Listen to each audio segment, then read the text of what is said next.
Stop. Look at this. Giant mushrooms. Growing in the middle of the Sahara Desert. The hottest, driest, most hostile place on Earth. Some of them wider than a dinner plate.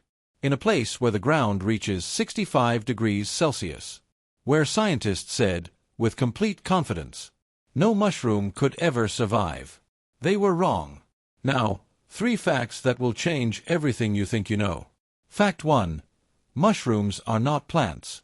Scientifically, a mushroom is closer to a human being than to a plant. Fact 2. The largest living organism on Earth is not a whale.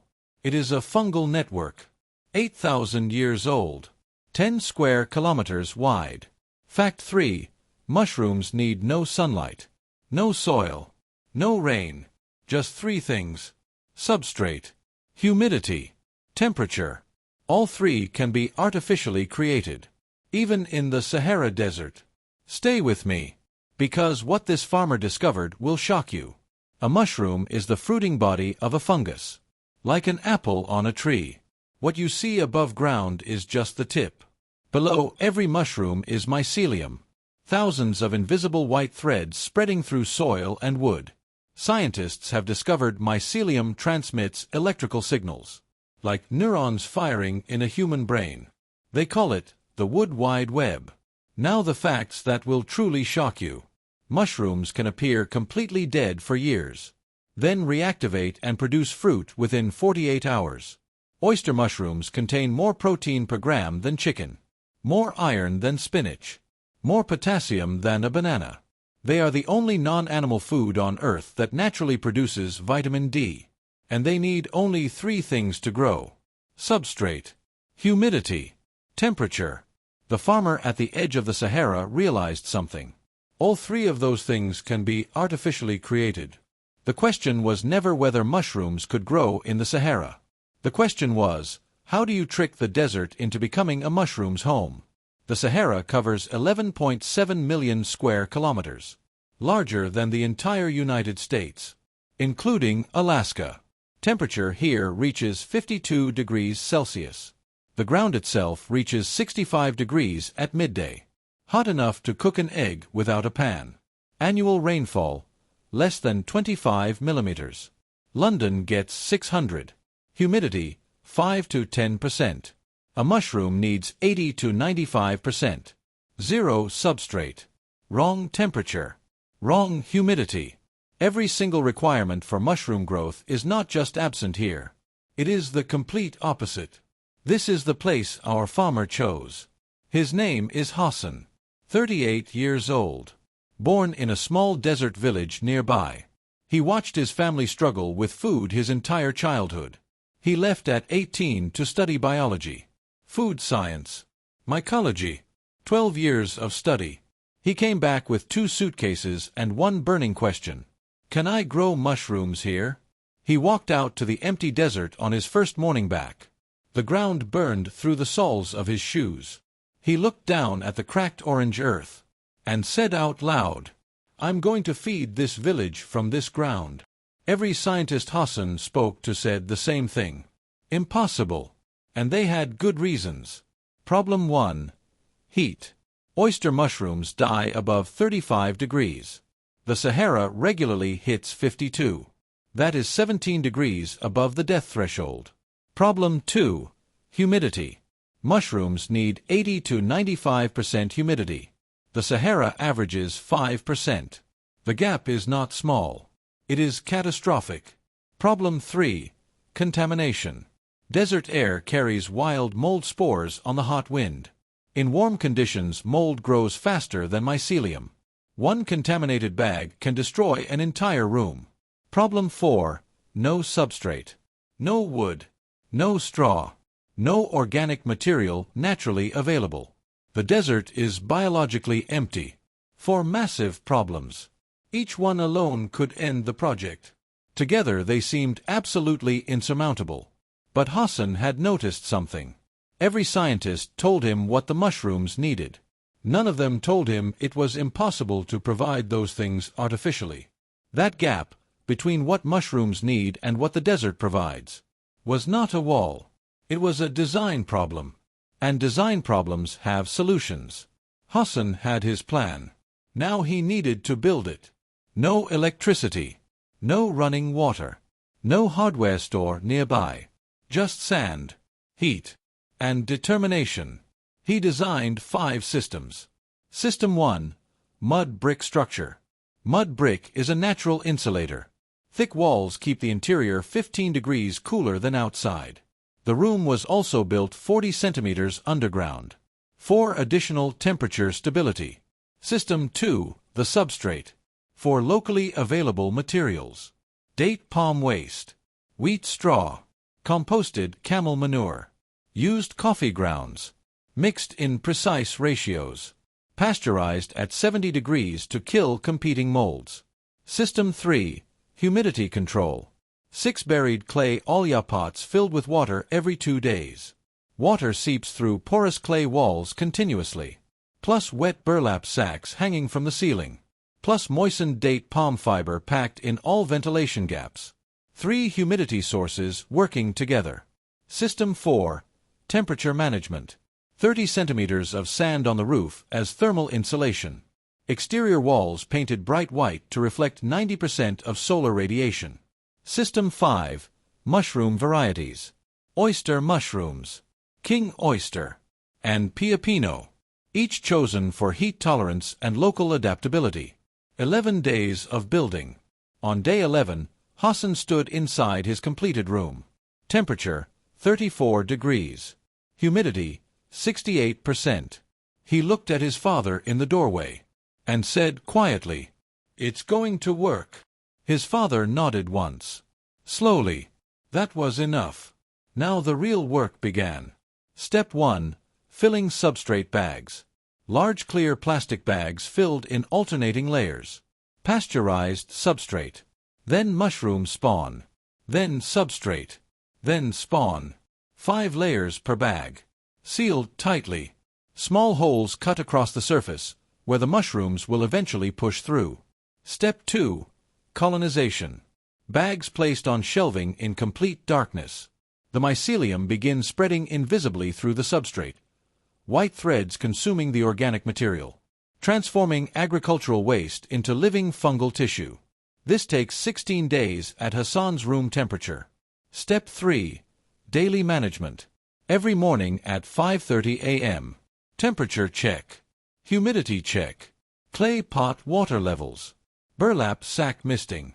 Every reading recorded in his notebook. Every day. Without exception. Step 4. The waiting. This is the hardest part. You cannot see the mycelium working inside sealed dark bags. You cannot rush it. You cannot help it. You can only maintain the conditions and trust the process. On day 8, Hassan held a bag up to his work lamp and saw it.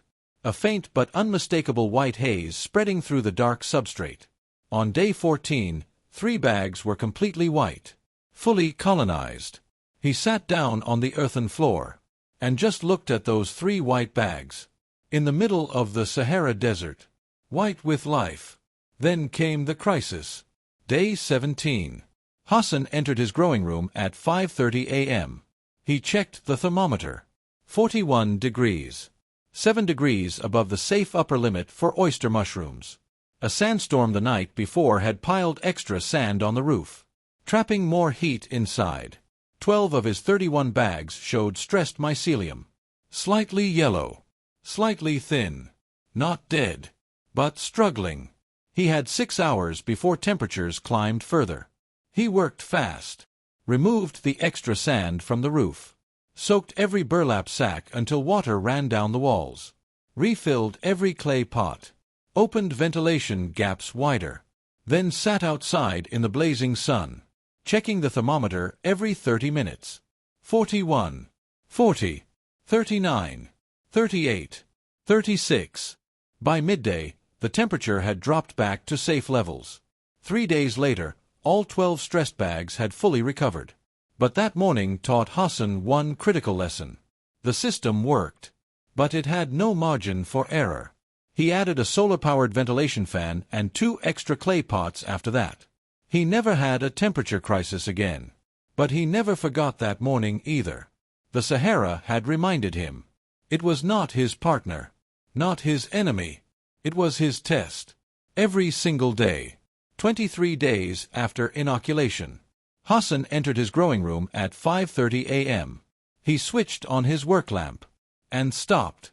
Pushing through the holes in 4 substrate bags were pins, tiny mushroom pins, 47 of them. His legs stopped working. He sat down on the earthen floor and felt something he hadn't felt since childhood. Pure, uncomplicated joy. Over 7 days, those pins grew into full mushroom clusters. On day 7, he harvested the first cluster. 8 oyster mushrooms. Each cap 8 to 14 centimeters across. Much larger than standard. Pale silvery gray. Smooth. Dense. Beautiful. Then the king oysters. Stems as thick as a wine bottle. Each mushroom 100 to 140 grams. Then the Piapino clusters. Dark brown caps. Rich earthy smell that filled the entire room. He carried everything outside into the morning Saharan sun. 30 people gathered within 20 minutes, looking at mushrooms grown in the Sahara Desert, from date palm waste and camel manure and coffee grounds. In a mud brick room. Total first harvest, 11.4 kilograms. An old village woman picked up a king oyster mushroom, smelled it, looked at Hassan, and said simply, "Cook it." 3 food scientists arrived that morning, led by Dr. Fatima, 20 years of mushroom research. She picked up a king oyster mushroom, examined it carefully, then brought it to her face and inhaled. She lowered it slowly, and said, "That is one of the richest mushroom aromas I have encountered in 20 years. She ran a nutritional analysis on the flesh. The results came back in 4 minutes. Protein, 4.1 grams per 100 grams. 40% above standard commercially grown oysters. Beta-glucan immune compounds, double the standard level. Glutamic acid, the umami flavor compound, 3 times the normal concentration. 3 times. Dr. Fatima looked at Hassan, then at the desert around them, and said, "The stress conditions, the temperature fluctuations, the specific substrate. The desert hasn't just grown mushrooms. It has made them extraordinary." Then Hassan's wife cooked the king oysters. Dry pan. No oil. 4 minutes each side. The smell hit everyone simultaneously. Rich. Deep. Ancient. Hassan's elderly mother was given the first piece. She chewed slowly, eyes closed, then opened her eyes, and said in Arabic, "This tastes like something that has always belonged here." Mushrooms have been used as medicine for over 7,000 years. Now science explains why. Benefit 1. Immune system. Beta-glucans in oyster mushrooms activate the white blood cells that hunt and destroy infected and cancerous cells. 100 grams per day measurably strengthens immune response within 3 weeks. Benefit 2. Heart health. Oyster mushrooms contain levastatin, a natural statin. Regular consumption can reduce bad cholesterol by up to 7% in 8 weeks. Without medication. Without side effects. Benefit 3. Blood sugar. Specific compounds slow glucose absorption in the intestine, reducing dangerous blood sugar spikes after meals. Benefit 4. Anti-inflammation. Oyster mushrooms are one of the richest sources of ergothioneine on Earth, an antioxidant humans cannot produce themselves. Some researchers call it the longevity vitamin. Benefit 5. Sustainability. Mushrooms grow on agricultural waste. No sunlight. No large land. No chemical fertilizers. No pesticides. From inoculation to first harvest in 23 days. Compare that to beef, 18 months and enormous resources for similar protein. Hassan had proven something extraordinary. The most nutritious, sustainable, fastest-growing food source on Earth can be produced in the most resource-scarce environment imaginable, the Sahara Desert, using materials the village was previously burning as garbage. But I want to be honest with you. This story has real challenges. Challenge 1. Contamination. Desert air carries wild mold spores on the hot wind. Hassan lost 6 bags to contamination in his first cycle, nearly 20% of his harvest. Contamination remains a constant daily threat. Challenge 2. Water. Hassan uses 80 liters per week, in a region where water is trucked in from 60 kilometers away. If the supply fails for 48 hours, the humidity drops, the mycelium desiccates, the harvest is lost. Challenge 3. Temperature extremes. Saharan temperature swings are violent and unpredictable. 1 sandstorm can change the room's thermal dynamics overnight. The system must be monitored and adjusted constantly. Challenge 4. Market access. Fresh mushrooms last 5 to 7 days, and the desert heat even less. Getting them to buyers before they deteriorate is a daily logistics battle. Challenge 5. Knowledge. Mushroom cultivation requires specific technical knowledge. Training new farmers takes time, patience, and resources. These are not small challenges. But here is what Hassan says. Every challenge is a design problem. Every design problem has a solution. You just haven't found it yet. Then he goes back to his growing room and keeps working. One final question before you go. When you started this video, did you believe it was possible? Mushrooms in the Sahara Desert? Probably not. Because we are trained to see limitations before possibilities. Hassan looked at a desert and saw a farm. He looked at date palm waste and saw substrate. He looked at camel manure and saw nutrition. He looked at 5% humidity and saw a design problem, not an impossibility. 3 things: substrate, humidity, temperature. That is all it took to turn the most hostile place on Earth into a mushroom farm. Now think about your own life. What is your desert? What is the thing everyone has told you cannot be done? Because Hassan's story proves one thing. It was never the desert's fault. It was the approach. Change the approach. Everything changes. Hassan now produces over 130 kilograms of mushrooms per year, from a mud brick room the size of a small bedroom. He has trained 9 village families. 7 now have their own growing rooms. A village that once struggled for fresh food now has a surplus. 1 man, 1 room, 1 question asked differently. Now, 3 things from you. Hit like for everyone who sees possibility where others see desert. Leave a comment. Tell me what your desert is. What have you been told is impossible? And subscribe, because there are more stories like Hassan's. And I will bring every single one to you. I'll see you in the next one.